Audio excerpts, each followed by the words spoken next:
kaya mlibwanje lero mwaiona nyanja ya Malawi 580 kilometers kutalika kumeko 75 kilometers wide. Komano nyanja yathu isitimagulitsa bwino ntchito nyanja yaikulu kwambiri. Madzi ake saphwamonso sinaphwepo imene amango chepa pena kuchuluka chani koma sichiphwa chimenechi.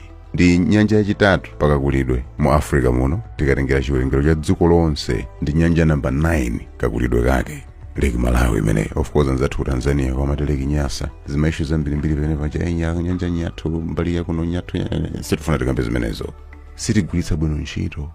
Mmodzi woti ku Israel kadziko ka Israel kaja mchipululu mvula simagwa mwachisawawa ngati mene magwera kuno. Madzi saize mene alili kuno kuti athirire zinthu zawo zicha amagulitsa ntchito ulimi wanthirira by the way kuti athirire mbewu zawo makatenga madzi mu Mediterranean Sea, nyanja ya Galilea, mtsinje wa Yordani komanso ma aquafa titi makasupe tochoka mmapiri aquafers. Kunoko akuluakulu tili madzi paliponse timitsinje mbwe. North Rukulu, South Rukulu, Bua River, chani ku South kunde Chishire River chiti umene uchi chachitali. Koma nzika za dziko lino timadandaula benjala chaka chilichonse imvula sina kwebwino. Taona ni madzi onsewa zimadzi zoti anthu adandaula njala. Israel alibe madzi oterewa koma amadyetsa dziko lonse tukamba pano. Israel zipatso zina zimene magula mmashopu mmononga zimachokera kuti ku Israel komweko. Koma ife tukuyeneka kupanga even export tizipatso tenitenite. Tukuyeneka kupanga export tomato, tukuyeneka kupanga export chimanga, tukuyeneka kupanga export agriculture produce. Ndi chani kodi vuto nchani sindidziwa. Kuti singeke ka deliberate measure kenaka kuti madzi awa apope tizika kuntundako. Nachita ulimi wamphamvu mmenemo every season kuchitika ulimi wamphamvu.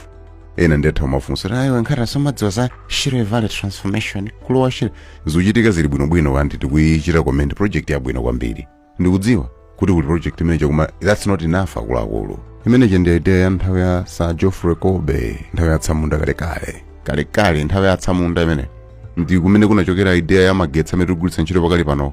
Magetsi ogulitsa ntchito madzi plan yawo mpaka kuipanga executing kuthekadi. Magetsi amene ali kunkula ali magulitsa ntchito achi anachokera nthawi imeneyo potoka sidaganizeko.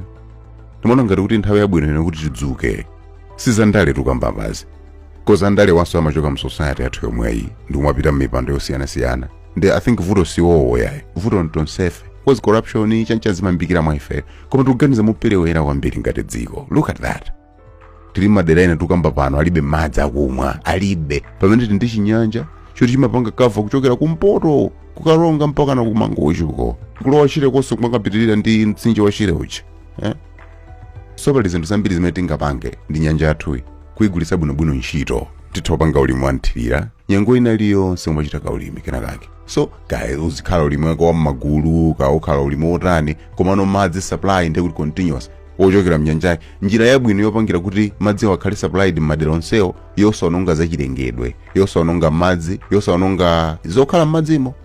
Tithopanga zimene zinzotheka andi madzi fresh ngatawa nda fresh it oti ngwachotsa mnyanja munja ndi kumathirira direct opanda so treatment ina iliyonse. Chifukwa kwanza tu kuti madzi kuti ayambe kuthirira mbewu zawo amapanga tiziya pa Chingereza amati desalinate kapena some special treatment kuti achotse mu mchere chifukwa nyanja zawo ziyanza mchere siza fresh. Ife tibe mchere mnyanja yathu ndi nyanja yabwinobwino clear kulakulu.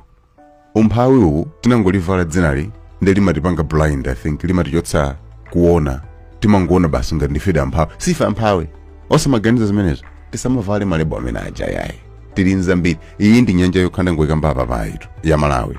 Tithochita ulimi wamphamvu kuthekera kumene tingakupeze ndi nyanja imeneja mwina tanangopanga ku scratch 0.00001%. Titokhala ndi magetsi 24/7 ochokera mnyanja yomwe ija. Madzi atapatutsidwa bwinobwino nkupangidwa damu kenakake basi kuti tizikonza magetsi bwinobwinonso wena magetsi ochokera kumadzi. Tisamatsogoze kwambiri ndale zoti zingokolana it's in the name ndale basi umanchechana. Tithokwanitsa kukonza zinthuzi. Dziko lathu silosauka yayi. Look at it. Madzi ngati amene wambirimbiri. We can do all these things. Tili nkuthekera kosayamba anthu ife tili nkuthekera kosayamba. Zamigodi ndete sakamberero. Ndizakambetse kulina. Koma umumu tithochotsamo magetsi. Osalaliranso kugula magetsi kuchokera dziko lina lake. Momwemo nzothekatu ulimi wamthirira tikhozochita nsochokera mmenemo. Mwamva nkhani so amalawi anzanga timati tingawanako tangawana tiziganiza kungati vanthu vena osatanga mbuzi zoti zofunika ulishidwa. Anyway, ndine Nelson Nkhata. Alright, tionana.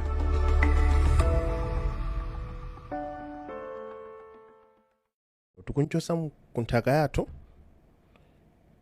tikuwapasa kuti ayike pansi pa nthaka yawo. Vuto lathu anthu aku Africa sitimamvesesa zinthu eti nchifukwa timasauka, timakhala osauka. Inde azungu aja anapanga set ma systems awa ndi awa. Komano kuyambira panopo pitoko nkhale pali ma external forces tikuyeneka ifenso tipangepo china chake. Mwachitsanzo anthu akufa kukumba golide kunchewu mwachitsanzo eti mwamayiko ena anthu anayamba kufa kalekale eti amaphana nkhani yake kuti tikumbe golide atipase ndalama paper eti loprinta akatenga golide uja akamuyika ku ma reserve pansi pa nthaka yawo. Tikunchosa kunthaka yathu tikuwapasa kuti ayike pansi pa nthaka yawo. Ifeyo naturally golide wathu ndosungidwa pansi pa nthaka.